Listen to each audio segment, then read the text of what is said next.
It's a common misconception that drinking 8 glasses of water a day is enough for healthy hydration. But sweat consists of water and sodium, which means you need water plus electrolytes to stay properly hydrated. Thankfully, there are products like Element that have all your electrolyte needs covered. You can try Element Recharge Sample Pack by going to drinkelement.com/speak for only the cost of shipping. Welcome to Speak for Yourself. Marcelo Swally with my CBD oil on that hip. And I got my hard bottoms on. Emmanuel Acho. That's what you call them, hard bottoms? Yeah, what you call those? I like Pro that. wings? The kicks. Kicks? Kicks, that's They ain't got no name on them, huh? That's it. It's a kicks. Nigerian coming out. All right, let's get it started in Brooklyn. So Kevin Durant put on an absolute show last night. KD had a triple-double, finishing with Acho. Listen to me right now. 49 points, including 20 in the fourth quarter, while playing all 48 minutes in the game. Dang. Also did this without Kyrie Irving and with James Harden, who struggled after his return from an injury.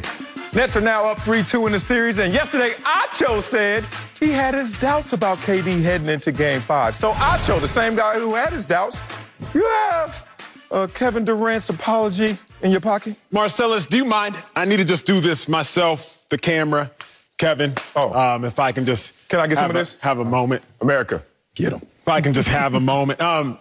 I got to take this time now to apologize to this man, Kevin Durant, the man they call Easy Money Sniper. More than that, I have to take this time to apologize to my alma mater, the University of Texas. Kevin Durant attended the University of Texas, as did I, and shame on me for doubting Kevin Durant. Shame on me for doubting Easy Money Sniper. Shame on me for disgracing my university with such little faith. I know what starts there changes the world and changes a series, so I'm foolish. Now, with all that being said, the game Kevin Durant had was so masterful. That's why I'm up here eating crow with my words, apologizing. Historically, one of the greatest playoff performances we've ever seen, especially since the 2000s. Think about the great playoff performances. We can go back to 2001. Allen Iverson steps over Ty Lue. Y'all remember that? Allen Iverson, the Lakers had won 11 games straight, but here comes AI, 48, 6, 5, and 5. A great playoff performance. But let's jump forward. How about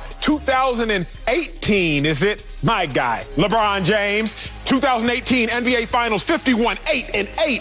They lost because, you know, J.R. Smith, he kind of forgot what the score was. But that was another great playoff performance. How about 2019 Eastern Conference Semis? Kawhi Leonard, the ball hits each and every crevice of the rim before it goes in an elimination game against the Sixers. Another great playoff performance. Kawhi, 41 points, 3 assists. But then, easy money, the easiest money. Sniper, just yesterday, my, 49, 17, 10. KD, I'm sorry. It was my mistake. It will not happen again. You shall not be doubted again. That's all I got, Sel. That's all I got. Oh, wait. What? Not all I got. Okay.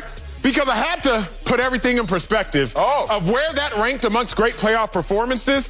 Sorry, KD, I just did you again. And when you think about Kawhi, the great one I just showed, 47 points responsible for. You think about AI, again, game 1, 2001, 61 points responsible for. You think about LeBron, 51, 8, and 8, 70 points responsible for. And then KD, he just blew everybody out the water. He blew everybody out the water, and he blew my mind, 74 points responsible for. Now, that's all I got. And I think that might be all the KD praise one can take for the first 15 minutes of the show. Come on over here, Acho. And as you make your way back here to this hot seat. Oh, trust me, it's hot. Oh, boy. Yes, you needed to apologize to Kevin Durant. You know, the best player in basketball. You know, the guy I've been talking to you about, trying to school you about, trying to educate you about how pure he is for this game and how there's no one better playing it right now. Woo! I'm glad you said my. You went a little New Edition there. There's another New Edition song that comes to mind when they had the lyrics, I apologize. And you need to do that louder, because it's funny in our business. Oh, I'm about to go Kwame Brown on your head right now. In our business, the criticism is much louder than the apology. That was good. That was loud. That was loud. That was big. 3 minutes. That was big. That was 3 minutes of a heart-pouring-out apology, including an alma mater-worn jacket to apologize to my school as well. That was loud now, Sel. Okay, it was a lot of swag in there, a lot of that freebie, a lot of the, oh, we supposed to be brothers. But I needed to be even louder than it was, and it was pretty loud and big. Let's talk about why we got here. We got here because people don't give respect and flowers in the moment. We got here because people save their best for the eulogy. But when they living, people just want to sit there and say, you ain't all that. Kevin Durant is all that. And Kevin Durant has always been all that. Man, you went to the school where you should have known he was all that before me at Columbia knew he was all that. Come on, Mr. UT, do better than that. Let's talk about what Kevin Durant is. This is the same guy that joined forces with an MVP and Steph Curry. And even Steph Curry had to respect his greatness, had to defer to his greatness, allow him, I'm going to say allow this to be nice to Steph Curry, allow him to take the alpha role with this team and win 2 finals MVPs, where Steph Curry has how many? None. So think about this. When you're Steph Curry, on top of the world time Steph Curry, already won a championship Steph Curry, and then this guy shows up, head touching the Jumbotron, can't block his shot, he's unguardable, and even the almighty Steph Curry had to say, I ain't got it like him. That's who we're talking about. I need Acho to understand that when I'm talking to my brother, like you were talking about your brother from UT, have a little more respect and understanding of the words coming out of my mouth. Now, let's be clear, though, Marcellus Wiley. The only thing I ever did was give Kevin Durant a conditional statement. I told y'all. I knew you were going to play that card. I knew you were going to play that card. To argue, I want to know. All I did was give Kevin Durant a conditional statement. America, what the heck is a conditional statement? It's an if-then statement. If you do this, then you are that. I said, hey, KD, if in fact you win this game, I said a great scorer will score a lot of points and lose. The greatest player will score a lot of points and win. If you lead this team to victory, then you're the greatest player. I'm not so ignorant and arrogant that I'm coming up here today and still saying that Kawhi Leonard or LeBron James or Steph Curry are the greatest players today on June 6th at 12:06 p.m. Pacific time. I'm not saying that. I said, hey, KD, if you do what I don't think you can, then you're the greatest player. And he did just that. Why did I doubt him? Very simple. He'd never done it before. Oh, my God. KD said at the end of the game, he said, I've been asked to do a lot of these things. I've been asked to score. I've been asked to play defense. I've been asked to lead. I've been asked to galvanize a team. Yeah, you've been asked to do all of that at separate times. You ain't never been asked to do it at once. I've been asked to toss a football up in the air. I ain't never been asked to juggle. So, Kevin Durant, I doubted it, Sel, because I had never seen it. We've never seen Kevin Durant have to single-handedly put a team on his back. Definitely not in Golden State, even when people were hurt, a la Klay Thompson with the hamstring prior to Klay Thompson tearing the ACL. Kevin Durant didn't have to lead the team. Still had Steph, still had Klay, still had Draymond. Kevin Durant, yes, he was asked to play defense.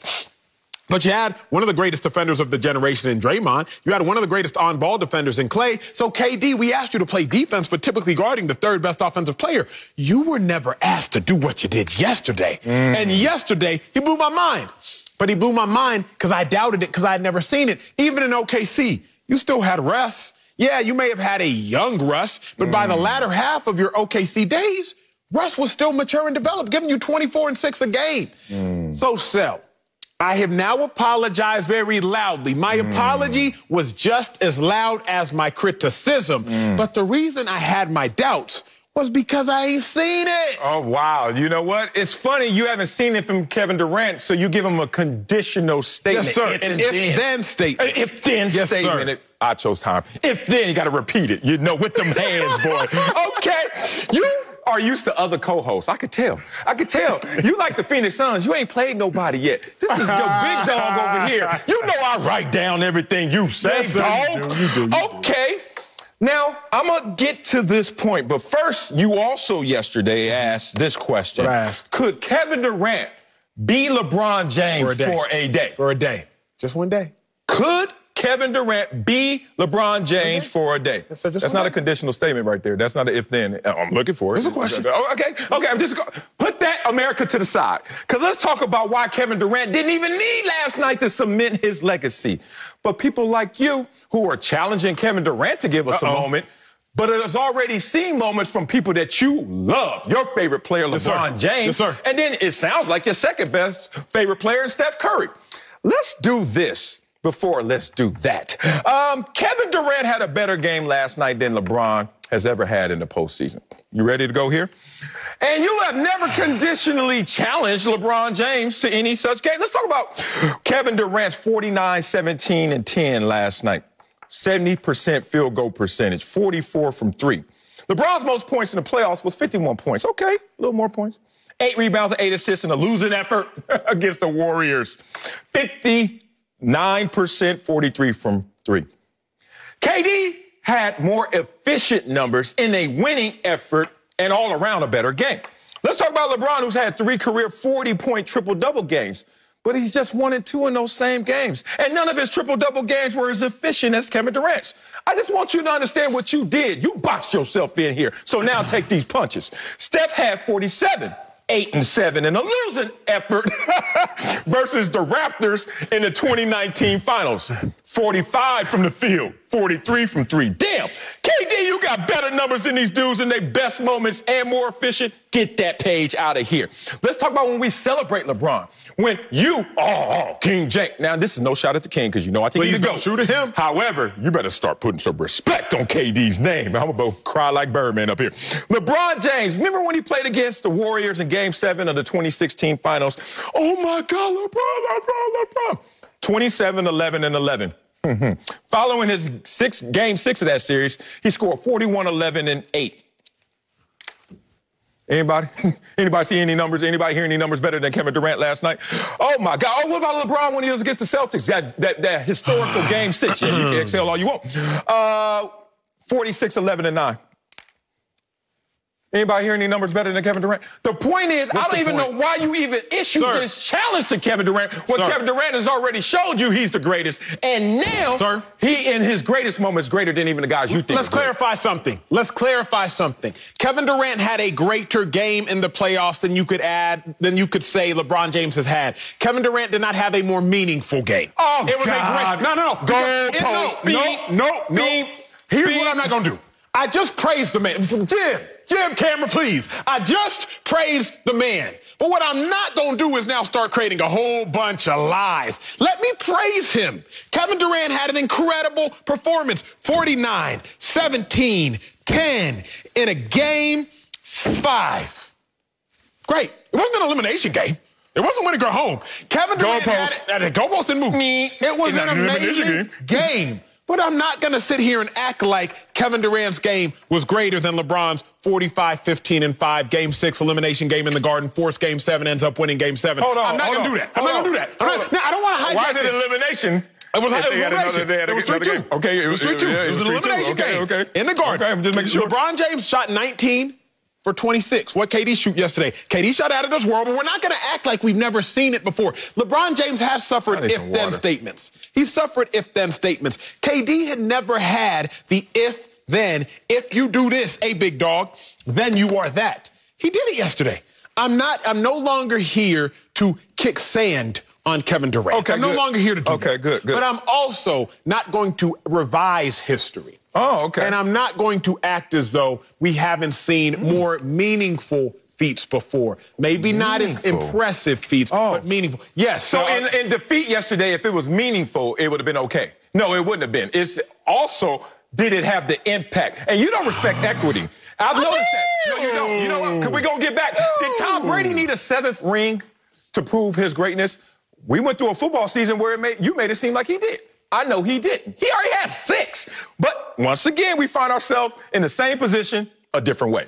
Now we're with Kevin Durant, who's already won 2 championships, who's already won 2 Finals MVPs, and did it when he was better than Steph Curry at the time, your second favorite player, and you won't give him all of his flowers. Look, don't give him 10 flowers and say, didn't earn them all. Don't give him 10 flowers and say it's a dozen, brother.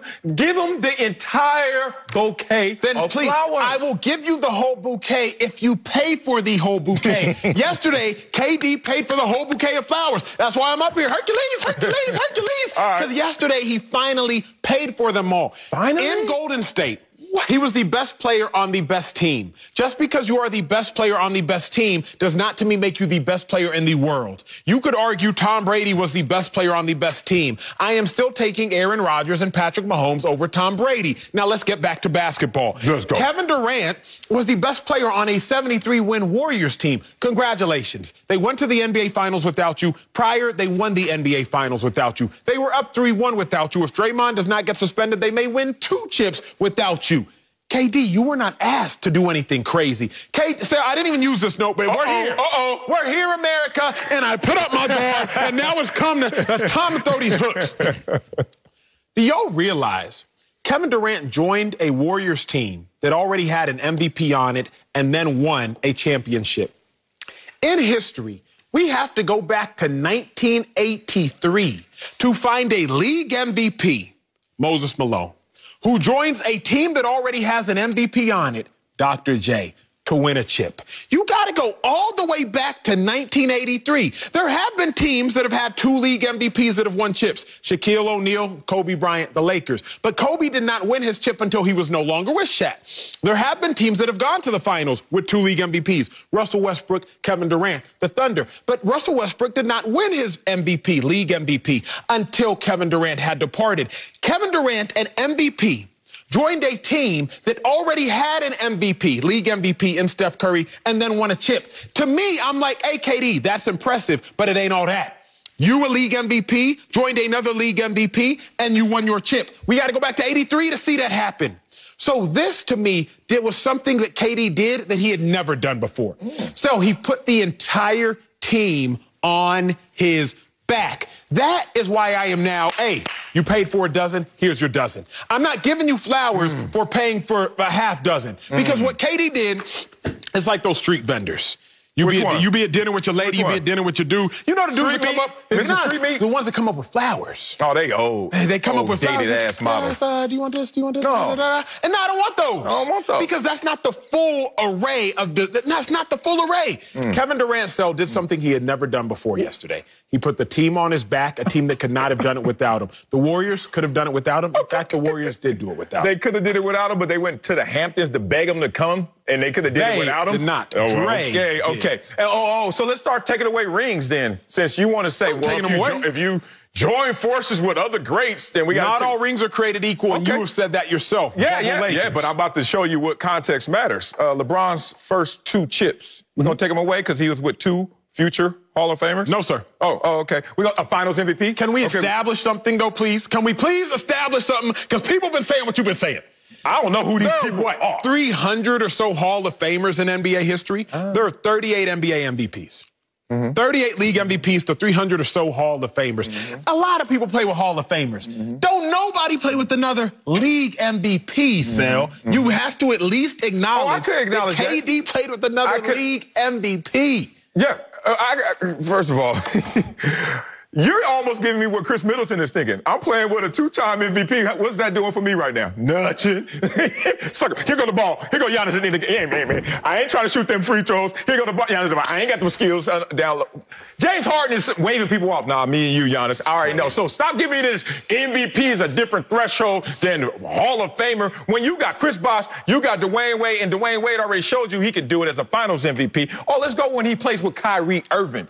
Kyrie Irving, another future Hall of Famer, playing with Kevin Love. Say what you want about him. Yao Ming's in the Hall of Fame. Kevin Love's going to be in the Hall of Fame. Point is, we can't really slice and dice these guys up to the point where the criteria is you've done it by yourself. Because none of them do it by themselves. One more thing I got to tell you that you got to at least give. All right, here's the 11th flower of the bouquet. Let's just hope. The genius of Kevin Durant last night to know that he had to play the entire game. He said he went up to coach and said, look, if you're going to take me out a couple minutes, but I really don't even need that. The genius to know I'm going to play the whole game and win to turn it on so I could finish this game strong. Think about it. First half, down 17. You're in a situation, and Kevin Durant hadn't really turned it on just yet. Jeff Green had more points going in the third quarter than Kevin Durant. Kevin Durant knew when to kick. And most of the time, traditional track fans, we know when to kick. When you go in that last straightaway. But when did he kick? He kicked early in that curve and said, y'all don't expect this. And he finished the game where Giannis could not. I'm going to end with this conversation in beautiful agreement. When you talk about knowing when to kick, I know exactly what you mean, and hopefully viewers, y'all do as well. I will give Kevin Durant his flowers for this reason. All 12? The dozen? I'll give him the dozen off yesterday's performance for this reason. It was intellectual genius matched with physical genius. Kevin Durant knew exactly what it would take and when it would take it and how much he had to give. Because to your point, if he gives it in the first half and they go into the locker room trailing by 9 instead of trailing by 16, sure, it looks better. It feels better, but does he still have enough in the fourth? Kevin Durant knew just how far ahead he could let the Bucks go and still be able to reel them in and win at the finish. Yeah. They say that a peak performance is when maximal difficulty meets maximal ability. That is when peak performance occurs, when maximum level of difficulty meets maximum ability. And I think we saw Kevin Durant in peak performance yesterday. Maximum level of difficulty with James Harden 1 for 10 from the field, Joe Harris 1 for 7 from 3. It met his maximum level of ability, 49, 17, and 15. No, and 10. And 10. Either way, Lord. Something outlandish. And KD, the genius is he knew when to kick and the real Achos takes back in and catch you right when it matters most. Because KD. Can we get to the next segment? Coming up. Please. Speaking of KD, it's been hot up here today. Giannis called him the best player in the world. We'll tell you if we have a problem with that. But first, why Leonard could be out indefinitely. Damn. We'll tell you how much faith we have in Paul George to get it done. That's right. That's next on Speak for Yourself. You're all right, dog. You're okay. We gave it. Well, Stell's Clippers got very, very bad news before tonight's pivotal Game 5 matchup against the Jazz. Reports say the Claw, Kawhi Leonard, is expected to not play. While another report says the Clippers fear that he suffered an ACL injury and is out indefinitely. Kawhi tweaked his knee late in Game 4 and could not finish. All eyes will now be on Paul George, who's averaging just over 27 points in this series. So, Stel, let's focus our attention to PG. Yeah. How much faith do you have in Paul George? In Paul George? Yes, total sir. faith, because this is a total opportunity for Paul George to vindicate who he is. That whole playoff P conversation, which is often laced with ridicule, he could get the last laugh if playoff P shows up in this moment right now. This is the quickest way to greatness. Think about it. In any impossible situation, when you make that the probable, when you all of a sudden take on Goliath and is victorious, you got something there. Now, Paul George is not going to do this by himself. Duh. Think about what playoff P is going to be playing with. He's going to be playing with players that actually can help him get the job done. Clippers are shooting the best from the three-point line, 42%. Let's talk about who he has as weapons. Reggie Jackson still in the building. Batum still in the building. Kennard still in the building. Combined 54.5% from the three-point line. So what needs to happen is playoff P. We're going to get to that. But first, let's just go back to 28-8-4 P. You remember that guy? Third in MVP voting. Remember that guy? Top 5 conversation. Remember that guy? What a narrative pre-injury, even post-injury was. You could build a team around Paul George. Now, that conversation is often laced with ridicule. Paul, you want to get the last laugh, big dog? This is that moment. Like, it's funny. It takes me back to when I was drafted. Because as soon as I got drafted, there were 2 thoughts in my mind. 1, damn, I'm rich. 2, I did all those push-ups, all those sit-ups, all those bench presses, got yelled at by grown men all those times for this moment. And it's a clean slate. Yeah, there's a history behind me, and yeah, there's a future in front of me. But right now, I can handle business, and I can write my own script. Oh, playoff P. Oh, 28-8-4 Paul George. Show up. You're not by yourself. But if you lead the charge, oh, my God, you'll get the last laugh. Here's the first reason I have faith in Paul George before I get to my curiosity. I got faith in him because athletes by nature are some of the most competitive human beings on the planet. Say that again. If you played sports or if you still play sports, particularly basketball, there is no way you can watch Kevin Durant last night and not get a little bit of an itch. A little bit of an itch to be like, wait a second now, I'm a dude. Let me go. Like, you got old man trying to go run pickup today at the YMCA after watching KD. Like, I can still give y'all about 10, 10, and 10. Like, real talk, Sal. I had to get out my basketball shoes, and y'all know I couldn't hoop.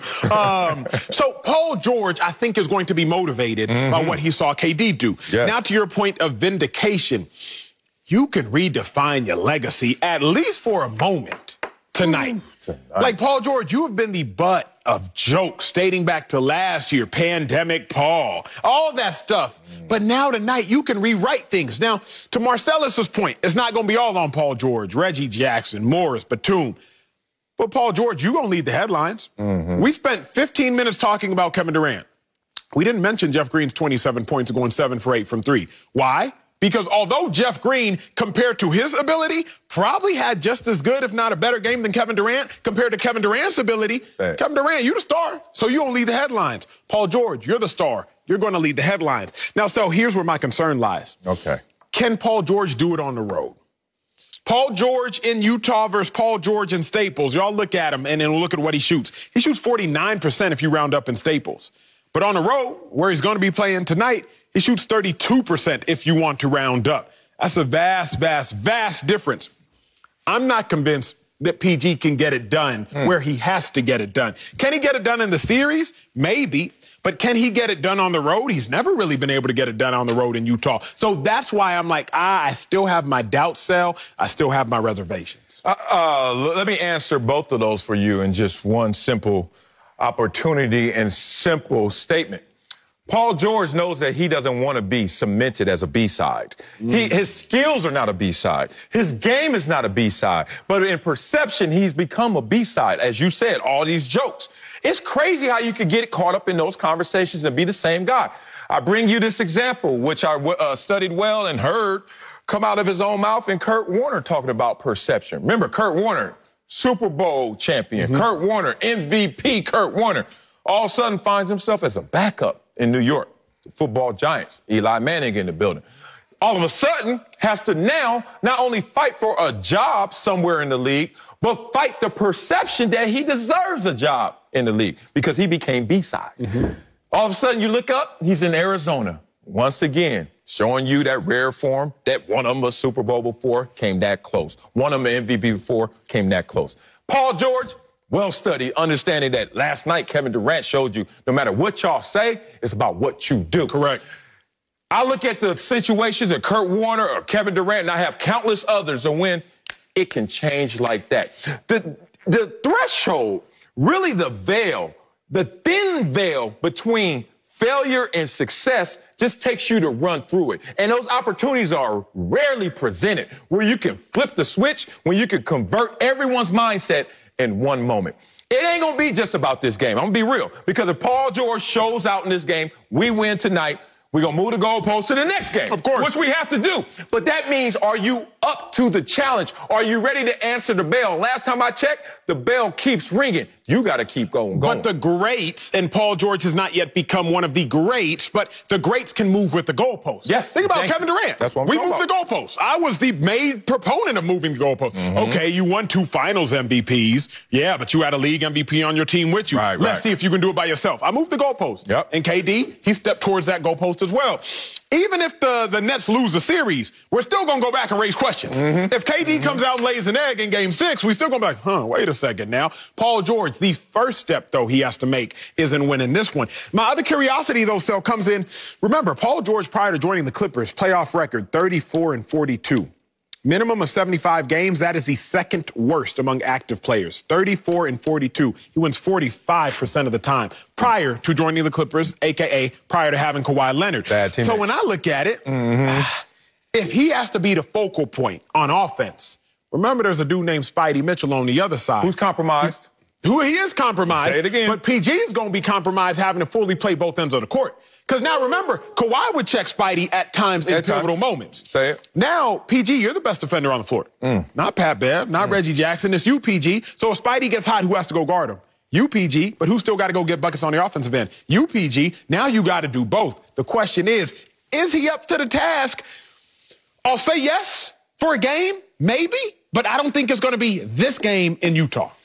Look, we don't need your thinly veiled love. Like, if it's just going to be for 48 minutes and then it's going to be like, nah, I don't believe in them, you ain't got faith. Because this faith going to let you walk on water, not just one step the whole way back to the shore, baby. So if you don't believe, you don't believe. It's all good. We need more of this. We need more big board A blocks. What's believe look like to you for PG tonight? Is he going to give you 35, 10, and 5? Is he going to give you 30? Is he going to give you 40? Because you know it's probably going to take him out-dueling Spidey. So what's belief look like to you in this game? In this game, I'm not going to lie and I'm not going to duck. It's not about measurable numbers. It's not about metrics for Paul George. Okay. It's about him being a conductor because he has the deepest team remaining. Don't forget that. He has a team that when they beat this team, our point differential, 40 points. Their point differential when they beat us, 9 points. Like, we got squad. We lost Kawhi. We lost our leader. We lost our cherry on top. But we still got a general left. Trust me. And that's Paul George. What I need from you is all you have, and more importantly, all we have. If he can go out there and just lead the symphony, to play the finely tuned music, that's a Kennard, that's a Morris, that's a Reggie Jackson, that's a Terrence Mann. He needs all those guys to step up, kind of in that Jeff Green role. Coming up, Giannis called KD the best player in the world last night. We'll tell you if we have a problem with that. Next on Speak for Yourself. Now, Paul better have 30, though. Stop playing. Steve Nash called Kevin Durant's performance last night historic. He had a triple-double finishing with 49 points while playing all 48 minutes. Damn! James Harden said Durant is one of a kind after he led the Nets to the big Game 5 win. But the biggest compliment came from KD's opponent, Giannis. Take a listen. Obviously, one of the best scorers to ever play the game. It's tough. It's tough. You know, like he's the best. He's the best player in the world right now, and we gotta beat him as a team. We gotta guard him as a team. We gotta make him make tough shots like tonight, and we just gotta keep doing our job, and hopefully he's gonna miss. Draymond Green reacted to those comments, tweeting, quote, "Hold on, wait, never mind."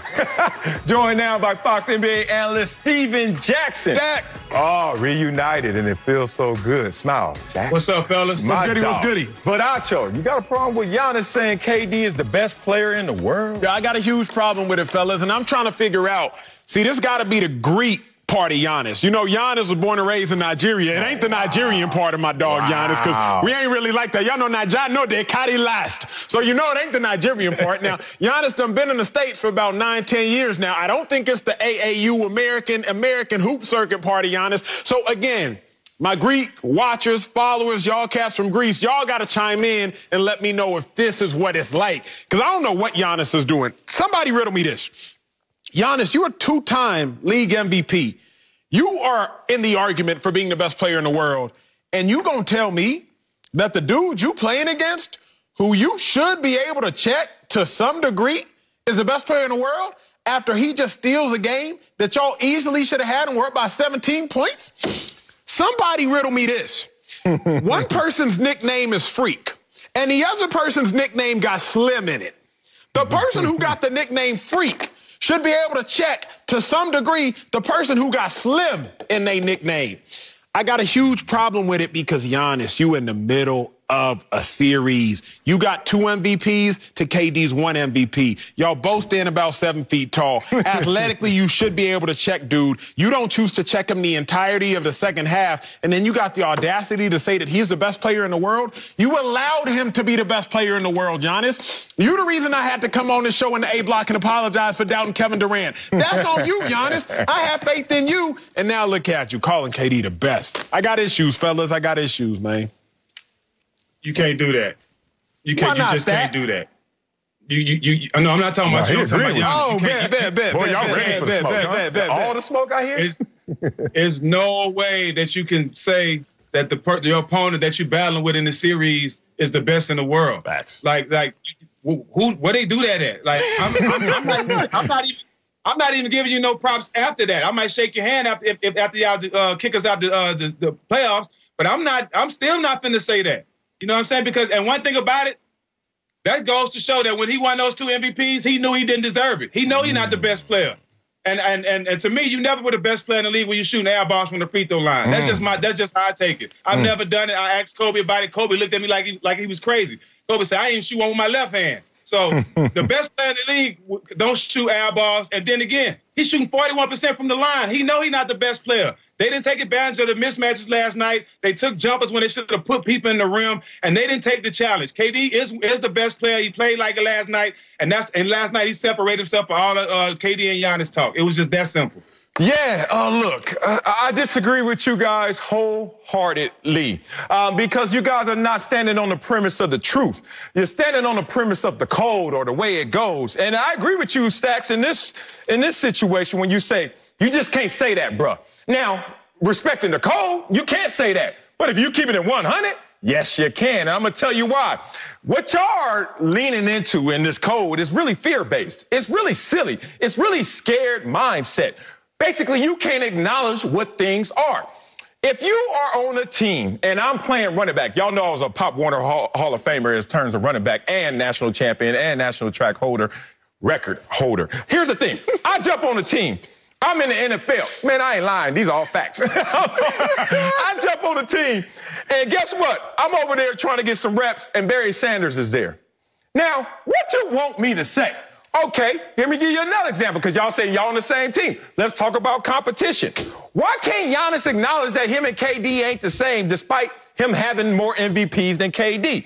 Because Giannis is not really in the argument for best player in the world, and he knows that. And it's okay. KD, LeBron, Steph, Harden, I could continue. Giannis knows real from real. But y'all got a fear-based argument. It's almost like, I don't want to tell him he the best, even though he is the best, because he might go 101%.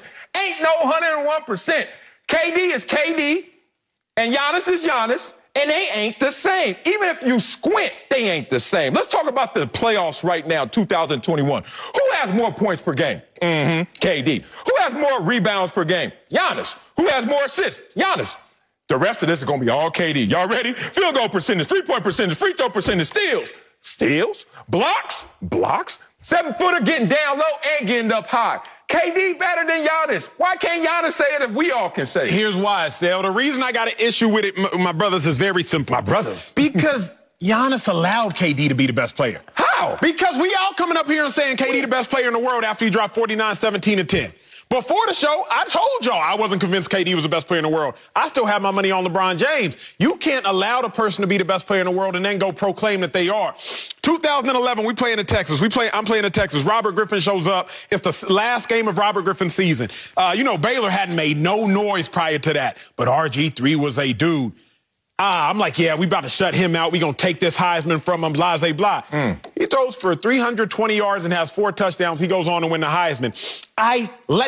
We let him win the Heisman, Sal. It's a matter of Giannis let KD be the best player in the world. It's your job, Giannis, to stop KD from being the best player in the world. That's my biggest issue with it. If he did it against somebody else, I'm cool with that. But don't let him shine on you, stun on you, and then all you going to do in the post-game pressers say, man, we just got to do our best and hopefully he'll miss. So you banking on hope to win this series? Like that's what you banking on, Giannis, is hope? Come on, man. I wouldn't say fear. He's just unconfident. I was a part of the team that stopped the Lakers three-peat. We didn't go in there. We knew Kobe and Shaq was good. We didn't go in there. We played against the best team in the world. No, we the best team in this series, and we came and played like it. It's not about being fear. It's about confidence. He don't have enough confidence. That's how it goes in basketball. No, it ain't. Don't try and narrow and box it in. It's just basketball. It's just sports. That's how it goes. It could be life. Look, Bill Gates got more money than me. Don't mean I ain't got my dough too. And I know what it is. I know there's levels to this, and y'all know this. Stop playing. Words are connected to actions. Words have a correlation to actions. But that is not a direct insinuation that whatever you say is got to manifest and happen. Think about it. I can come out there right now and say, Stats. His teammates, though. He killing his teammates. How he killing his teammates? He's supposed to be our leader. This is supposed to be our leader. Do words put the ball in the hoop? Do words put the ball in the hoop? So why y'all scared about what I say? Can't be the leader of our team and saying in the media that KD's the best player in the world when we have 2 more games in this series. Was that profound? That's not. But here's the thing. What was that profound? Let me hop in. Who didn't know that? Let me hop in, though. To Stack's point, because this is where I'm at, Sale. If you already defeated mentally, how you ever going to win physically? You say, Sale, you always tell me it's 2 scoreboards. It's 2 scoreboards. Yes. It's 1 in the head and it's 1 in the shot clock. Yes. It's 2 scoreboards. If you already admitting that he is the best player in the game, then how Giannis going to be the best player in the game? Because Giannis got to be the best player in Game 6. He got to be. Look, time out. Being the best player in Game 6 ain't going to still make him the best player in the NBA. Hey, the power is in the truth. Anything else, you lying to yourself, and that's false confidence. So you're going to go up there and say you're better than KD, or you're not going to say nothing at all, which is telling me you ain't really that confident because you didn't say anything. Boy, stop. Giannis ain't even in the top 5 scorers in the playoffs right now in this round. Giannis ain't the best player on this team, though, Marcellus. Giannis ain't even the best player on this team. Who is? What? Chris Middleton. Giannis is limited. He got 2 moves. He limited, but he's still the best player. He's not clutch as Chris Middleton. Chris Middleton needs to be the game closer. Yes. He can post up, he can shoot, he can make plays. Giannis' game is limited. So how can a limited player that can't shoot free throws be the best on your team? Hold on. Shaq couldn't shoot free throws. Shaq had limitations down the stretch. Shaq wasn't the best player on their teams. Don't do that. Don't box him in like that because he's not perfect. Hold on. Shaq wasn't shooting threes. Shaq wasn't bringing the ball up the court. Shaq wasn't doing all this. He's a hybrid guard. He's supposed to be a guy. He shoots threes like he can make them. Don't he? Shaq don't shoot threes. Hold on. Don't do that. No. First of all, there is a correlation. Tim Duncan could hit an 18-footer off glass and then had his struggles at the free throw line, too. So, like everybody got their warts. Don't do that, Stack. I know the game, too. You can't. Everybody got their warts, but you can't say Kobe didn't shoot well from the 3 for so long. Like, everybody got their warts. Don't do that to Giannis and say he's not the best player. He's just not the most clutch. Bring Kobe in the conversation with Giannis. You reaching now. Now you making my point. Don't bring Giannis in the conversation with KD, and but he gotta be in. Here's the difference. Thank you. Giannis, if Giannis is as physically gifted as KD, physically, I'm not talking about skill. Physically gifted as KD. No, he's not. Physically, he just got more muscles than he put on. Both athletic. Like physically, Giannis is just as gifted as KD. I'm not talking about skill. I'm talking about physicality. And then beyond that, you got 2 league MVPs. So based upon regular season accolades and regular season awards, you just as gifted as KD. There's no way that in the middle of the series, Sal, you can come out here and say, hey, yeah, he the best player. Because what we paying you to do? Sal, if we come on this show and I'm like, yeah, Marcellus the best TV personality in the game. True. Then what I'm on here for? Like, they paying me to be the best. They paying you to be the best. Somebody got to be the best. I got it. Y'all live in a perception that if you keep telling yourself any lie, it can be true. I'm winning awards, too. I'm winning awards, too. Why would I say that about you? I'm winning awards, too. But that's the point. That's why KD laughing at Giannis when he's trying to get on his throne. He like, the only thing you got is more awards in the MVP conversation. But bring those voters and try and get me out this seat. Because game recognized game. And your game ain't on my level. That's why I like Giannis. Giannis actually showed me power. Walking away from a fight is stronger than sitting there and throwing hands. But he didn't walk acknowledging the fact that somebody got you, but I'm coming. But Sal, is actually true power. We got to go here. Strength. Look, Stack, Sal always tells me, and he already told you, it's every day, national record holder in track and field. Damn right. 11 years old, not even 12. My dog was 11. It's a long time ago, about 3 decades. Now, look, when he was a national record holder in track and field, Sal, I know this because I know track even better than I know football. What you better You're not stepping on a track thinking, yeah, man, this guy's the fastest person in the world that you finna run against. You stepping on the track and you saying, I'm going to win at all costs. He done messed up, Stacks. He done messed up. You know what? My experience is my expertise. I'm going to give you something real quick so Stacks can stay in this. Stacks, I was the fastest in the nation. Won the Nationals in the 400. We set a national record. I wasn't even the fastest on my team in the 400. Sanyika Hale, his dude will run from the 800 all the way down. But in this finals, in the Nationals, he ran the 8 and the mile. I got to run the 400. If Sanyika was in the 400 with me, guess what I would have said? I'm second fastest. I know what it is. See, the power is in the truth. Y'all live in perception. Y'all too macho. Hey, if I say it. I pull up in a Ferrari and you pull up in a bucket. I got you, bro. It's just what it is. One more thing. 8 seed playing the 1 seed. They had the MVP. They had Dirk Nowitzki. Hey, don't remind me, bro. Don't remind me, bro. I hate it when y'all did that. You know I'm from Dallas, Stack. You know I'm from Dallas, Stack. You ain't got to go there. I don't want to hear about the Warriors, bro. So we sitting there, and we saying they got the MVP, they got the best team. You think we sitting there talking about, oh, they got the best team in MVP, they're going to beat us. No way. Come get some of this. We got y'all. Get them up out of here in 6 games. If you ain't confident, if you ain't got the confidence, get up out of here. Well, confidence doesn't help if it's false, if it's fake. And he didn't say they're going to beat him. He said he's the best player in the game. What the hell do y'all live? But what world are y'all living in? Y'all can't acknowledge levels. The media say. That's what the media say, not the person who actually playing against him. But here's the thing, though, Stat. I think even to the point. Sal, before something becomes reality in real life, it got to become reality in your mind. I remember when the AC Warriors upset my Dallas Mavericks because your boy born and raised in Dallas, and I was sick. Y'all had them gold towels. Y'all didn't even have the fresh jerseys. I was sick. I hated all of it. But I remember this. Y'all must have said we can beat them before y'all ever did beat them. Because if y'all sitting there saying that the Mavs are the best team, how in the world you ever going to beat the Mavs if you the 8th seed? If Giannis is saying Kevin Durant is the best player in the world, how can you beat the best player in the world? You can't. So you have to acknowledge the fact that he's not the best player in the world, at least not against us. You got to lie to yourself and lie to the world so sometimes you can get the truth. It's not even a lie. That's a lot of octane in that gas. It's not even a lie. Just because you got a media group full of people that never played the game that's saying he's the best doesn't mean he's the best. That's it. But I'm here, Sal. I'm here, Sal, because I heard what you said. It's not even a lie. Just make it the truth. Sal, you know this. Let's go back 19 stats. We're going to have to go back real quick. 1956. Nobody had ever run a mile in under 4 minutes, Sal. You know the story. I do know Roger Bannister. He's the first dude to run a mile in under 4 minutes. I believe it was May 6, 1956 or 1954. Everybody said it was physically impossible, Stack. Scientists can't be done. Only way it's ever going to be done if it's 60 degrees and no sun. That's the only way he can do it. Roger Bannister said, I'm not going to believe that. I'm just going ahead and believe it can be done. And he broke what couldn't be done in 2,000 years because he believed what people to believe to be a lie. He just made it true. You ain't got to believe a lie, Sal. Just make it true that KD's not the best player in the world. Because here's the beauty of it. Giannis, you could have made that true last night.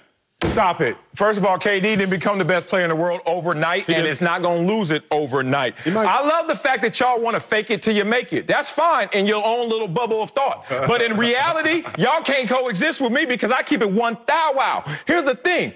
The truth is simple and lies are complex. Y'all are on your 36th example that is complex. Roger Bannister, Marcellus when he was running that. Hey, you know why? It's complex because y'all lying to yourselves. Giannis didn't say they gonna lose to them. Giannis just acknowledged what everybody knows, that KD's best player in the world. Coming up, we'll tell you if we were more impressed with the Nets last night or disappointed in the Bucks.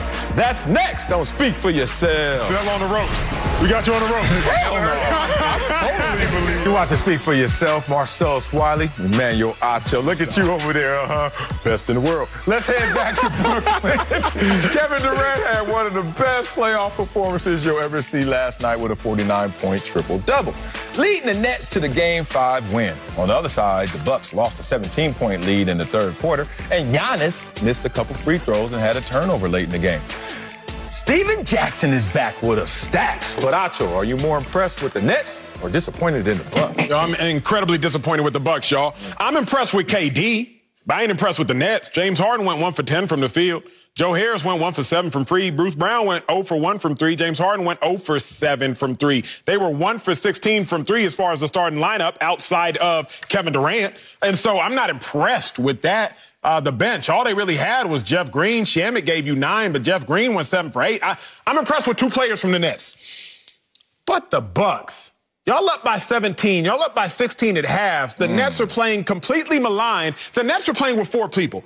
Like, they did y'all a service by putting James Harden in the game. James Harden was 0 for 6 from the field at halftime. 22 minutes, no points, and about 2 assists. They were playing 4-on-5, and y'all still let them beat you? Where they do that at? Now, the other reason I'm disappointed in the Bucks is because it appears that the Bucks are a reflection of their star player. What do I mean?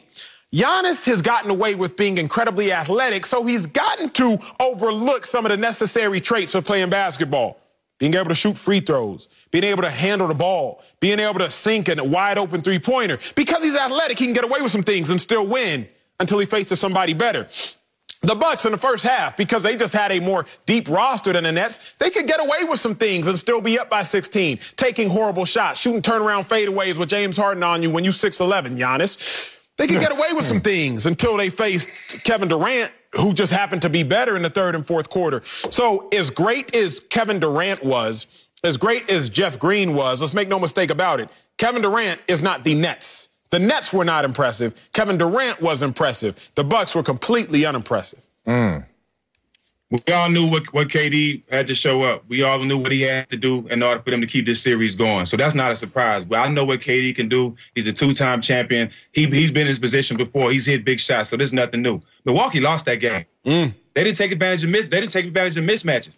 Perfect example. Jrue Holiday come down, blow right by James and lay it up. James got one leg. Next play come down, jacket three. Giannis got James his own way. They did not take advantage of mismatches. Lopez, you the tallest dude on the court. You out there shooting threes. They switching James and Brown on you. You still spotting up for threes. Go down there, catch it under the basket and dunk on somebody. Bud needs to call Greg Popovich and get some info from Greg Popovich, because Greg Popovich and Don Nelson were the two best at exploiting mismatches. They did a terrible job at that last night, and that's why they lost the game. But they got to rely on Middleton to make plays at the end of the game. They got to stop giving the ball to Giannis, because Middleton going to knock his free throws down. I'm with you, Stacks, there. I remember I used to win all of our games. I'm going back to Pop Warner again, my Hall of Fame status. It took, y'all ain't right. I didn't lose a game till my 5th year playing football. Okay.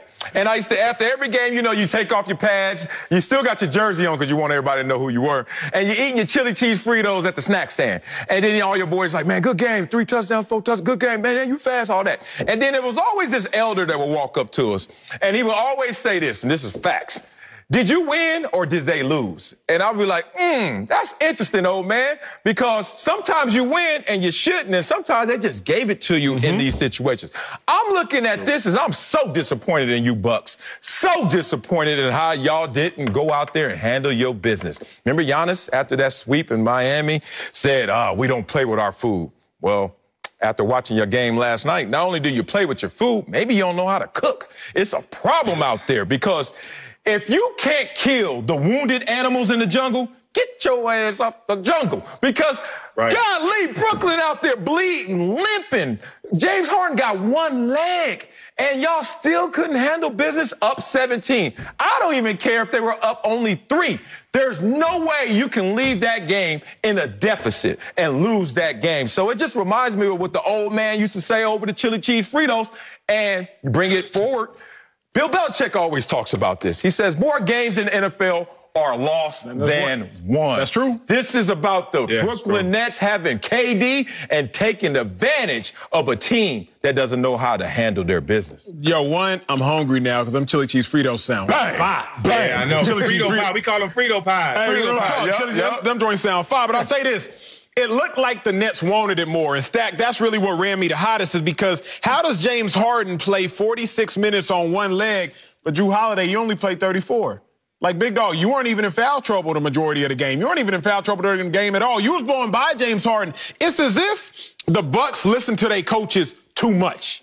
We've all been in sports times and in situations where it's like, okay, we understand, coach, you're going by a template. But eventually, Bucks players, Giannis, you got to say, wait, coach, I'm the defensive player of the year. Let me check KD. At least these last 5 minutes, let me check KD. Jrue Holiday, you got to look, because you're on the court. Hey, coach, James Harden can go laterally, but he can't go north and south. So let me just ISO him. Offensive possessions, next 3 offensive possessions, let's just ISO him. PJ Tucker, you know Steve Nash already put the refs on your head. You know the media reporters have already put the refs on your head. You can't afford to get in foul trouble. PJ, you're just as valuable to the Bucks as Giannis is to the Bucks. You may not score no points, but as far as stopping KD, you're just as valuable to that team. You can't get in foul trouble to the point where you play 33 minutes and KD play 48 minutes. Everything we knew as analysts, the Bucks also knew. It's just as if they didn't act on it. Yeah, I mean, we know what type of defense PJ Tucker playing. And PJ Tucker know in the back of his mind, ain't nothing he can do. You know, that's called token defense. You making it look like you're doing something, but you really ain't even there. And I've seen guys. Wait. Hey, Stack, you don't like PJ Tucker defense? No, I've seen a million guys like him, and it looks good, but it ain't effective. Okay, what about wait a second now? What about game 4 though, Stack? Oh, stop with your 14 shots. Hey, bro, 4 or 14. It got a lot to do with how the referee's letting the game play because he playing football all day. He should have had a helmet on. Told you. He should have had a helmet on. Told you. Thank you, Stacks. Come on every day. That's basically what PJ's doing. But I'm not taking that away, PJ. He's doing his job. Yes, you can't stop KD. You just got to make it difficult for him. And that's what he's doing. But against great players, I tried that same defense on Kobe, Tracy McGrady, and they all gave me buckets. It do not work. Hey, Stacks, who was better, you or Kobe? Oh, the last segment, y'all forgot. Hey, listen. Kobe had a better career than me, and Kobe was a better basketball player than me, and I can say that now because we both retired. But during the game, you would never hear me say that. While I was in the league, you never hear me say nobody was better than me. Ever. Okay. I respect those 48 minutes you were lying to yourself, but the rest of the time you knew Kobe was better than you. I wasn't lying to myself because I knocked Kobe out. I stopped Kobe in for four-peating and won the championship, so I was better than him that year. Ooh. Okay. Well, hey, we got more blocks. We can keep going because I can get some Kobe receipts out here, too. I can get some of them Kobe receipts, and it's going to be a lot of us. We might not even see each other. All them receipts are going to stack up. Hold on. Oh, we got something. I got another for you. 96 McDonald's All-American game. Me and rest in peace to the great Kobe. We both was in that game. Who led the game in scoring? Another one for you. Hey, I ain't mad at you. Hey, you know, if I could pull out some Pop Warner highlights, shoot. You go ahead and keep talking your talk, baby. The floor is yours on that. But let's get back on topic somewhat, because it seemed like we're all in the same room just pointing in different directions at the same thing. Come on, Milwaukee. Y'all been here. What's this been the last 3 years? We've been saying get over the hump, get over the hump. And this is a prime opportunity. They ain't even got to get over the hump. It ain't no hump, really. It's just KD trying to poke through, say, I'm here by myself, where my boys at. And they still can't go through just KD alone. Jeff Green balled out. He outscored the entire Bucks bench by himself. But Brook Lopez is the only starter that had a positive plus-minus.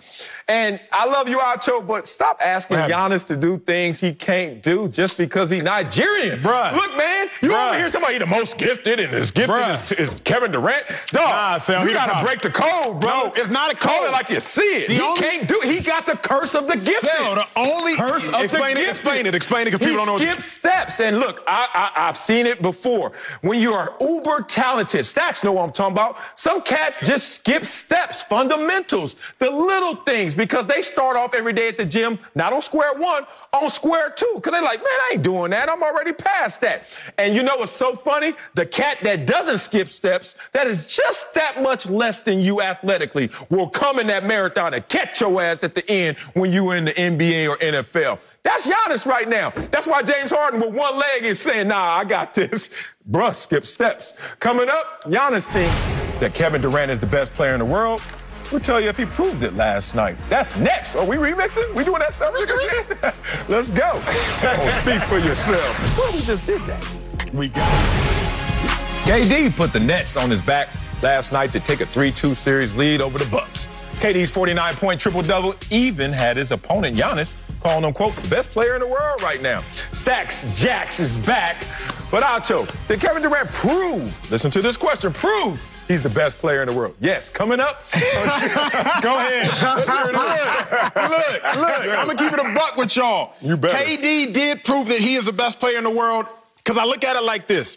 48 minutes, 49 points, 17 boards, 10 assists. Luka probably couldn't play 48 minutes, although he could give you the 49, the 17, and the 10. So Luka out of consideration. LeBron right now could not give you 48 minutes, and I couldn't give you 49 points. You think about Dame, he's not giving you 17 boards. You think about Giannis, he's not giving you 49 points likely, nor is he giving you 10 assists. There's no other player at their current skill level who could do what Kevin Durant did. So KD is the best player for the next 30 days until Space Jam 2 comes out when LeBron takes on that Goon Squad. Oh, stop. Or, marketing. In all seriousness.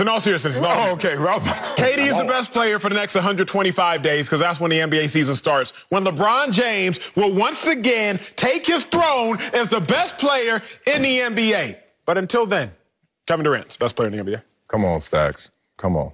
All my NBA brothers, all we talk about, we've been saying this for years, even when KD is hurt.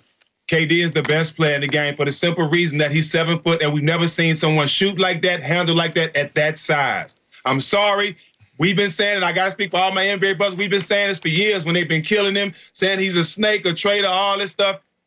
Man wanted to win. He is the most talented player. We've never seen a Kevin Durant ever in this game. And he showed it last night. Well, Stack, see, I got a question, big dog. I got a question. Because, see, when people say that with such when did KD become the best player in the world, in your opinion? Damn. When he was in Golden State. So here the problem, though, Stack. Here the problem. Ooh. Just because you the best player on the best team doesn't make you the best player to me.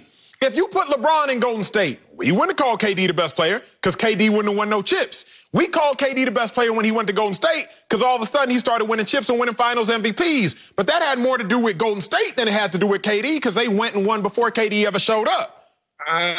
Before KD got to Golden State, wasn't he winning scoring championships? Mm-hmm. He was. Was he winning scoring titles? He was. He was. Okay. And if he wouldn't have got hurt, was he on the track to break all the scoring records before he got hurt? Mm. But here the problem, though, Stack. Perk hit me with the same thing you hit me with. It's a difference between being the best scorer and the best player. See, I feel like we confuse it right now, Stack. James Harden, for so long, he was mixing cats up. 30 points, triple-doubles, 30 points, 40 points, 40 points, 8 40-point games in a row. James Harden's the best player in the NBA. He's the best scorer in the NBA. KD, 32 points, 33 points on the season, 32 points on the season. He's the best player in the NBA. He's the best scorer in the NBA. I think finally, for the first time in my opinion, yesterday, KD proved he was the best player in the NBA because he did something no other player could have done at their current skill level. In Golden State, Stack, LeBron would have won those chips. Put Giannis on those teams instead of KD. He would have won those chips. I don't think LeBron would have blown a 3-1 lead to the Warriors like KD did. KD didn't do nothing.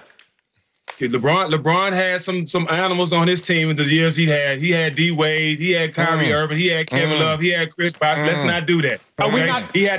He had the same weapons out. He had the same weapons. Stag, you gonna compare that D Wade with the bad knees to Steph Curry, Klay Thompson, and Draymond? You gonna compare Chris Bosh, who's only giving you what Chris Bosh gave you 14 and 11? You gonna compare Chris Bosh to Klay? D-Wade is no, ain't no slight to D-Wade. I just seen D-Wade last weekend. I for sure ain't finna slight my dog now. He spoke truth into my life. D-Wade, if you watching, I ain't do that to you. You a Hall of Famer, D-Wade. You stole a chip from my Mavericks in 06. Still mad about that, though. Hey, Acho, D-Wade did see this clip live just now, and I know he thinking, with friends like you, who needs enemies? Because, damn it, that was a slight to D-Wade. How? Bad knees. Bruh. Hold on. His knees coincided with LeBron's emergence and his arrival. Yeah, he had bad knees, but it got worse because LeBron was just a better player. That's in part why KD's been the greatest player on this planet, because when Steph Curry was at the top of his powers and peak of his powers and on that mountaintop, KD said, "What you doing down there?" Because KD showed up and said, "Pop, pop, thank you, Stacks." Gave him 2 finals MVPs and said, "Hey, bro, you looking like the Brat." Who don't know the Brat is? The B-side with Biggie. B-side, B-side. Steph Curry recognized, dog, this dude different. Stacks said it. Let's start with the fact that when he walk in the gym, he's 7 feet. So already your mind goes to a place and KD's game takes you somewhere else. The dude got the dribbles. He top 10 with handles. He already leading in steals and blocks over Giannis. He got the mindset of a Kobe Bryant and a killer mentality. And more importantly, he got skills like Kyrie and Harden.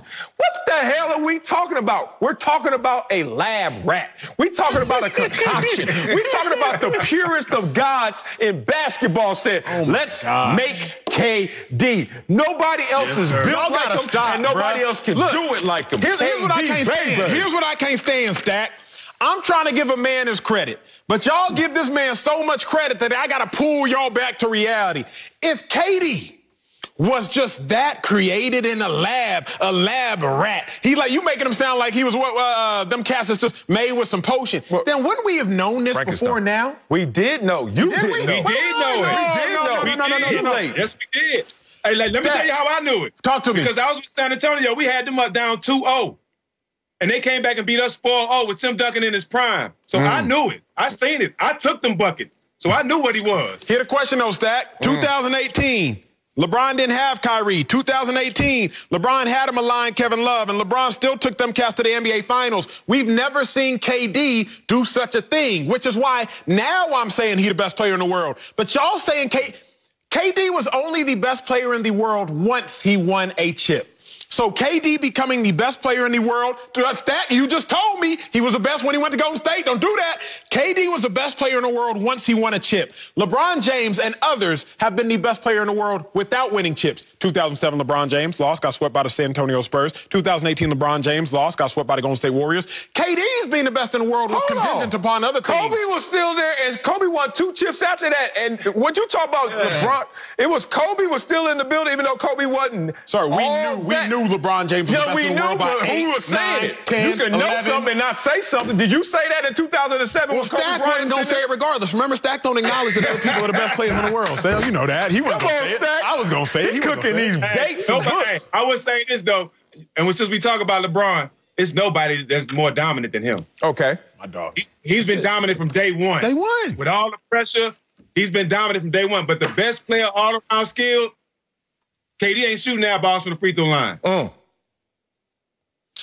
I'm going to stop right there. I got this for you, Stack. We got more. Me and Sal be arguing all fair. I need you to break this tie. There got to be a difference, though, big dog, between being the best and being, like you said, the most impactful. For example, in my mind, Stack, call me crazy, big dog. I argue this to my death. Steph Curry meant more to the Warriors teams than KD. And the reason I argue this, Stack, is because Steph Curry was the glue. Draymond and KD couldn't even last 3-4 years. Steph Curry kept everybody together. But Marcellus is like, hey, if we out in Venice Beach and we drafting, give me KD first. I'm like, no. Give me Steph first, because there's more to winning a chip than just an incredibly talented player. Where do you fall on that? Is there a difference between most impactful and most impressive?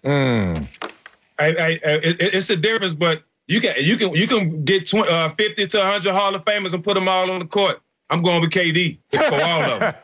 Thank you. It's so simple.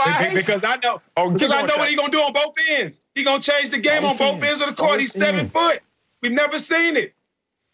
And that's what happened in Golden State when they were able to finally say, look, we're going to double team you, Steph Curry, at half court. And everybody took that and ran with it. Oh, they don't do that to KD. You know why they didn't do it to KD? Because it ain't going to stop KD. It stopped Steph Curry. KD's unguardable, bruh. Steph Curry led the league in scoring this year. His shot at the apex, they don't even try and jump. When they start off a basketball game, you know who does tip-off for any team with KD's on?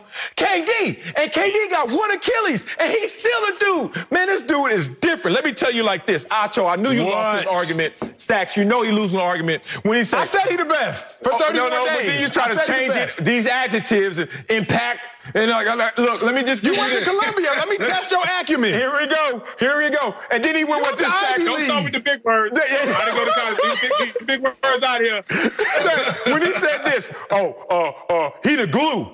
My son is 5 years old, and he got a project every day. He come home. You know what's not important when we putting something up on the wall? The glue. You know what's important? What the hell the picture is, what the hell the frame is, what the hell we got there. When you ever somebody tell me they the glue of the team, I'm like, all right, so who's the best player? Because the glue is just making it stick. But what we looking at is not the glue. You don't look at a wall for the glue. You look at the wall for what's up there. What's up there? But to the point.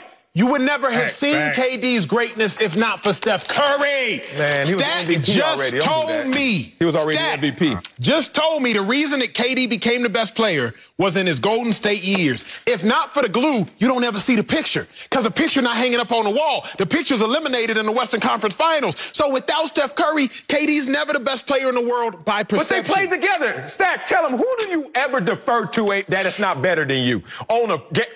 LeBron deferred to Kyrie. Not better than LeBron deferred to Kyrie.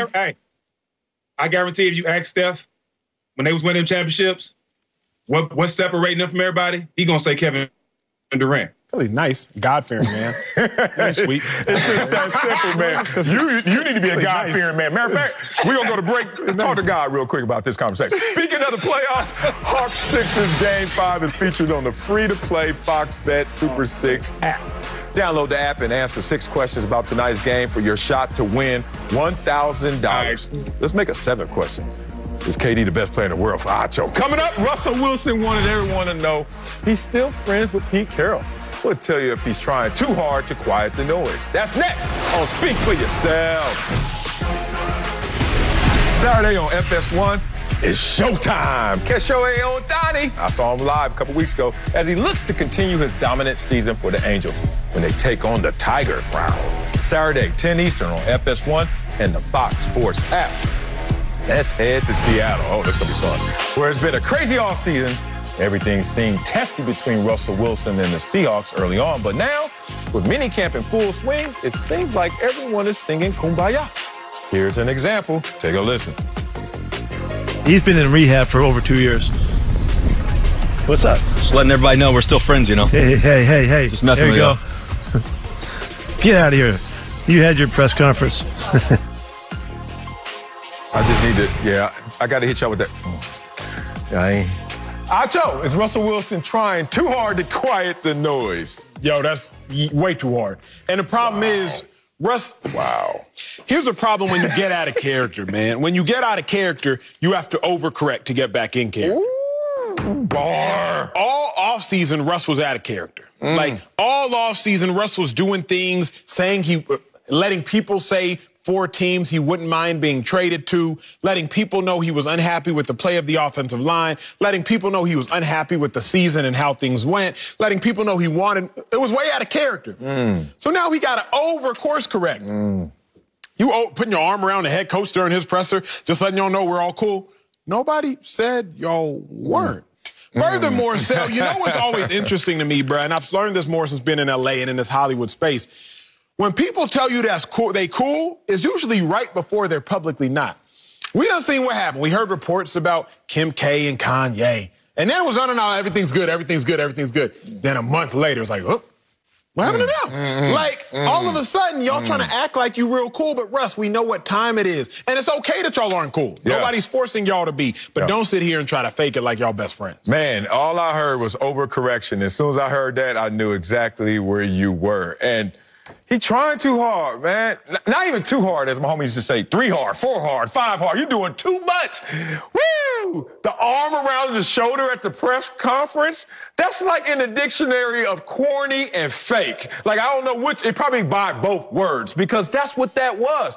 But Russell Wilson, you had all of February, all of March, all of April, all of May, and some of June to clarify the message that was being put out there. But no, all we saw is you getting your hair cornrowed, changing your voice, and TikToking. And now all of a sudden, we're cool. It's a video out there if you guys can show it. It takes me back to a moment. We ain't got it yet, so I'm gonna just talk y'all through that after I bring in Fox NFL analyst Bucky Brooks. So this video is gonna explain what I'm really feeling.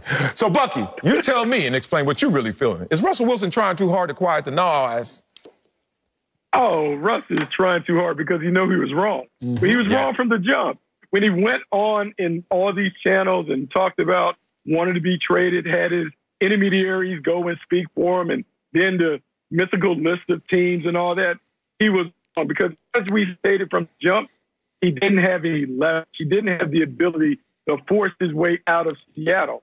And so now he wants to make it right because now he has to go back into that locker room, play with the teammates that he disparaged.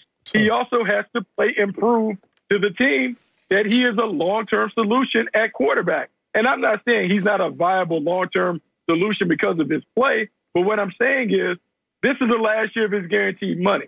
Russell wants more guaranteed money going forward. The only way for him to get that is to play well. He tried to force his hand, tried to force the Seattle Seahawks to make that move. They were like, nah, bruh, we're not budging. Now he has to go play and prove and show to them that he's worthy of getting the money. But all of this other stuff doesn't matter because he's become too much of a celebrity quarterback as opposed to the franchise quarterback. And then he's trying to prove to everybody that he can be one of the guys. Okay, let me help you guys out because everybody knows I went to Columbia, but also I got my master's from DeVry. I'm a body language expert. I want to put up that video of Pete Carroll once again when Russell Wilson interrupts his press conference. And I want y'all to take a look at 2 things. One, Pete Carroll's left arm and shoulder. Notice it ain't embracing. It ain't opening up. And 2, where does Pete Carroll look as soon as Russell Wilson gets out of his way and interrupting his press conference? Tell y'all what those both mean. That left arm ain't opening up because he like, bruh, we still running the ball. We ain't letting you cook. Get the hell out my press conference. And 2, I'm looking down because, boy, you just don't know. I ain't messing with you like that no more. I'm going to use you up and get you up out of here. Now, that may be next year. That may be a few years. It may be whenever I feel like it. But now it's on my terms because when you try to flex, to dictate terms, it didn't work. And nobody in this, look at this screen right now, none of us and nobody who's ever played the game ever wants somebody to flex on them and it doesn't work because now they at your mercy forever. So the funny thing is, looking at Russell Wilson in this moment, how did he get here? I told y'all when it happened, I was a hater. He was in his feelings. And when you're in your feelings, you're not thinking logically. They do not communicate properly, efficiently. There's a part of your brain that stores your emotions. There's a part of your brain that stores your rationale. And they don't understand each other. So that's why you look at a situation like this. I was just waiting for Russell to get out of his feelings. And you know what got him out of his feelings? Reality. And that's how it usually works. It does work like that. Like Marcellus, we've talked about this. Russell didn't have any leverage, and Russell was upset because he wants more money. We saw Dak Prescott. We've seen Patrick Mahomes. We've seen the number for marquee quarterbacks go over $40 million. Russ isn't there anymore. He's at $35 million. We may say, hey, it's only $5 million. What's he haggling for? We know compensation equals respect in and outside of the locker room. Russell Wilson wants to be respected as a top 5 quarterback. He also wants to be paid like a top 5 quarterback. Because he hasn't garnered MVP votes, he might be a little sensitive to this fact. And so that's what this is. This is all about Russell Wilson trying to feel better about himself because he doesn't necessarily have those things that show to the world that he's one of the best in the business. And so he went overboard. Now that he's gone overboard and they didn't budge, he's trying to make amends and come back so he can play well with teammates and coaches that love him. Oh, by the way, the little guy that was in the shot, that was the general manager, John Snyder. Russell has roped him in and tried to bring him into this little puppet show in terms of showing everybody that we're okay. So hopefully they can get it right. Man, puppet show. That's what we need to call that right there. As a former player, be real. When have you ever volunteered or detoured to get into coach's press conference? Like, who the hell? Like, the last thing I want to do at any session is to go into his press conference for any reason. And this reason is the worst. Now, I ain't trying to hear it. And look, John Snyder over there. Yeah, me too, deuces. Y'all can't come back in this locker room with them Hallmark cars acting like it's all Gucci. It ain't all sweet no more. And we get it. We still your boy. We still gonna catch the passes from you. We still gonna block for you. But we know who you really are. But this is not the most famous awkward moment from an athlete to his coach. I got to show y'all this video right here, because, boy, y'all remember when this going on and Dwight Howard, Detroit, see that hand around all of them? Once they put their hand around Stan Van Gundy, y'all remember when Dwight Howard didn't know that we knew that he was trying to get his coach fired and end up getting him fired, but, hey, it's all good. Them all good moments are always, as Acho said, all bad in reality. Coming up, Aaron Rodgers said he's having a quiet offseason with no obligations. We'll tell you if he's starting to look petty. That's next. Don't speak for yourself. Don't be hugging me, Acho. Anyway. Packers CEO and President Mark Murphy recently called Aaron Rodgers a, quote, complicated fella. And Rodgers just happened to wear a shirt yesterday that said, quote, I'm offended, close quote. While promoting his charity golf event, Rodgers said it's been a quiet offseason. It's been a quiet offseason you dream about. Adding he's been able to, quote, just relax, to not be bothered, to not have any obligations or anything going on. So, Sel, does Aaron Rodgers look petty? Good picture there. Does he look petty? Hell yeah. Change his name to Tom. Tom Petty. Oh, man, talking in code, innuendos. I hate this. I just hate when this section of society, a lot of times people say Gen Z. I'm not going to blame a whole generation. I'm just saying this section of society that talks like this, that general specific, and I got something going on, so I'm going to put a shirt out there with emojis on it, and it's going to mean something so real. But if it's so real, why are you making such a light of that situation? What is Devontae Adams thinking right now? I wonder. What's Aaron Jones thinking right now? I wonder. Because if you put something so light-hearted on your shirt, I'm offended. And then it's supposed to mean all these things. And then if you ask me directly, nothing. Oh, but you playing with my livelihood on, boy. I'm trying to catch these passes. I'm trying to get the rock. I'm trying to make sure that the safeties are back. But now you over there saying either I'll retire or I'll never play with you. So I'm going to remind you, Aaron Rodgers, how I'm receiving these messages, lighthearted and all. Ain't no unconditional love in sports, bro. I told you before, as a teammate, we got conditional love. Now, the conditions are long, extensive. It takes a lot to break them all. But you can go to that place. Think about it. All the teams you play for, you said 4 or 5 different teams. Three of them? Damn, yesterday was 4. What happened? You check that resume. All right, so every team you're on, there's a core of guys you kick it with. And then in that number, as soon as you get cut, released, traded, wherever you go on, that number goes to this number. And that's what it is. Aaron, don't trip. Don't think all 52 in there on your side right now. It's conditional love. Keep acting like this, that number is going to decrease. I think he looks real petty, but here's why I say what people don't know is the story my brother has shared with us publicly on his show and in private with me about how last year when they were negotiating the collective bargaining agreement, all the reps from the 32 different teams, the player reps, were there. Aaron Rodgers is a Packers player rep, but he was not at the majority of the negotiations. He flew in on the very last day. And he flew in on the very last day to make one grandiose statement. He said, I don't want to have voluntary workouts, and I don't want to have voluntary minicamp. The seasons are long. There's no need for the voluntary workouts. Let's just show up for training camp. Obviously, as we know, there's a collective vote on the collective bargaining agreement, and everyone voted against Aaron Rodgers. So what did Aaron Rodgers do? Well, if y'all not going to vote with me, I'm just going to give myself my own voluntary offseason and not have to show up. To me, that looks petty because if you're a part of a group and the group is making a collective decision with a collective vote, well, then whether they vote with you or against you, you being a part of that group should err on the side of wherever they vote with. That's how groups and teams work. You can't say you want to do something, but yes, let's make a group vote. The group votes in the direction opposite you, and now you're like, you know what? I don't even want to do it. I'm going to just go do my own thing. That's what Aaron Rodgers is doing. We are all assuming that Aaron Rodgers isn't at minicamp and isn't at OTAs because he wants a new deal or because he's upset with the Packers. When in all honesty, I just don't think he wanted to go anyway. And he's going to go ahead and mask it behind all the drama that's going on. Good point right there. Look, I just see through BS. I got a few superpowers. I always say I only got like 1 or 2. I got like a few. One of them is, man, don't come at me with that BS. And 2, if you do, I'm going to tell you it's BS. My grandma raised me that way, homeboy. Look, anytime somebody come up to you and this is their options, I'm going to retire or I'm going to go somewhere else, you already know that they lying. You're not going to give away all that you have built as an MVP, as a champion, just because somebody won't give you your way. Or the option is, well, I'll just play somewhere else. Think about what that really means if you're Aaron Rodgers.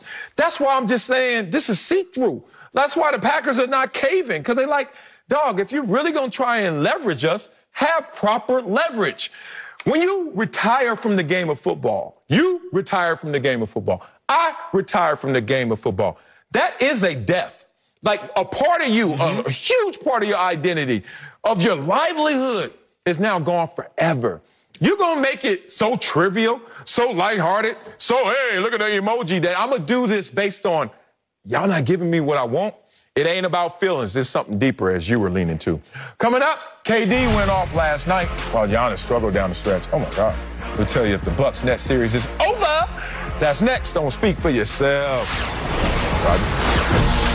Too bad. Kevin Durant put on a playoff performance for the ages last night with a 49-point triple-double. Nets are now up 3-2 and can close out the series tomorrow in Milwaukee. But Steve Nash said he'll be without Kyrie Irving for Game 6, and he'll stay in Brooklyn for treatment. Acho, is the Bucks-Nets series over? No, not at all. Let's be real. At the end of the day, what did the Nets do? They did what they were supposed to do, which is win at home. Now, the Bucks, y'all could have done what y'all were not supposed to do, which is go steal one at their house, especially because James Harden was playing on one leg and Kyrie Irving was not playing. Come on. But the Nets, we almost handed them a finals appearance when they won the first 2 games. And we were like, wait a second. All they did was own home court. Then the Bucks went That's back. all we said? That's all we said? We handed it to. We was like, yo, y'all good. I'll talk. But then we was like, wait a second. They own home court. Bucks went down and they did what they were supposed to do. They took care of their home court. The Nets went down and took care of home court. I believe the Bucks will go win Game 6. And now it's a question of what will happen in Game 7. I don't think the Bucks are going to completely avoid making necessary adjustments and losing to the Nets. Well, what's the Acho go? You turn into like what is this, NBA Live, some show? Nah, just real talk. This is over. The Nets aren't going to win Game 6. You feel me? Like, the Nets did what they were supposed to do. The Bucks did what they were supposed to do all series long. You really think the Nets going to backdoor and win Game 6? KD got to take a 2.5-hour flight to Milwaukee after playing 48 minutes straight, emotional high plus physical high, and you don't think the Bucks are going to make any adjustments? It's going to go to 7. Okay, let's go here. Can you swim? And I ain't even getting racial. You, hold on. Can you swim? Is yes or no? Yeah, that made me scared. You can swim? Okay. I'll put you in the pool, and Michael Phelps is there. First of all, let me answer this. It's over. I'll put you in the pool, and Michael Phelps is there. I said, y'all going to race one lap. Who going to win? Of course, Phelps. Okay. Now, I ain't going to do this. It's going to sound gory. Let's take one of his arms off, tie him behind his back. Who going to win? I'd still think Phelps. Okay. Let's do this, because that's James Harden. Okay. Now let's do this. Tie his legs together. You got to do this. You got a mermaid up there. Who gonna win? Phelps. Kyrie Irving. Okay. Now let's put this other hand behind his back because y'all had him wounded and he still came and got you. This team had nothing left. They had Kevin Durant playing every single minute and saw them coming and they couldn't even beat them. You up 17. Acho. You know what? In that example, it's just that simple, dog. When you see somebody wounded, when you see somebody in compromise, if you don't take advantage of them, you don't have the mindset. You don't have the capabilities. Forget how good they are. Forget how great they are. And that's the situation right here. They had it right in front of them, and they didn't grasp it. Guess what? They're not going to ever grab it. It's a wrap. This is why this team has always been stuck trying to get over the hump. Something collectively in mindset is not allowing them to play optimal basketball. So Michael Phelps is going to beat you doing this.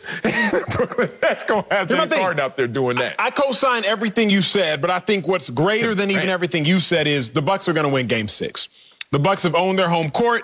The Nets have owned their home court. Bucks going to win Game 6. And now it's going to go to 7. Okay. Is it over? Anything can happen in Game 7. So when you ask me, is the Bucks-Nets series over, I'm hard-pressed to say it's over because if they win Game 6, you already know the 2-star players for the Nets have unfortunately faced injuries. Kyrie faced injuries. He's injury-prone. James Harden has faced an injury, but all season he was injury-prone. We know Kevin Durant is currently injury-prone.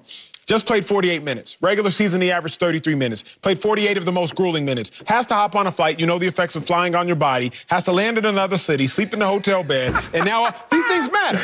They do matter, but it's funny that they coming up as your ammo. Well, they have to because even think about, and producer say it in my ear if you know the answer, when you Vegas games, the line changes based upon if a team has to fly coast to coast. I think you're spotted like 3 points. The team that doesn't have to travel is given an additional like 3 points. Yeah, home field has 3 more points because that stuff matters.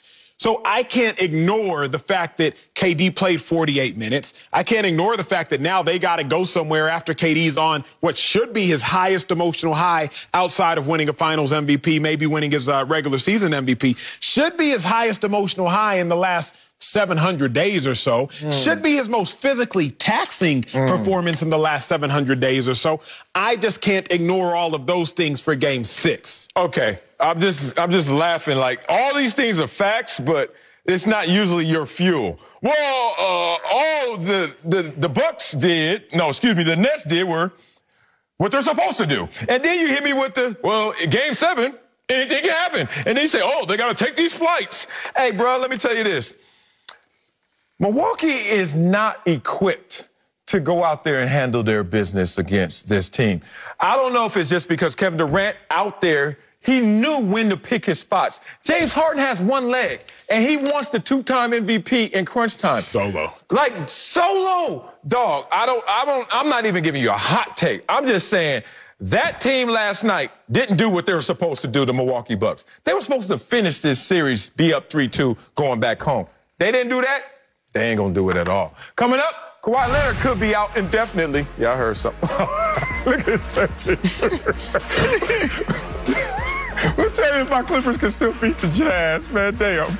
Next, don't speak for yourself. Kawhi Leonard is expected to miss tonight's pivotal Game 5 against the Jazz, and a report says the Clippers fear he suffered an ACL injury and is out indefinitely. All eyes now fixated on Paul George, who's averaging just over 27 points per game in this series. So, Sel, who wins tonight? The Clippers?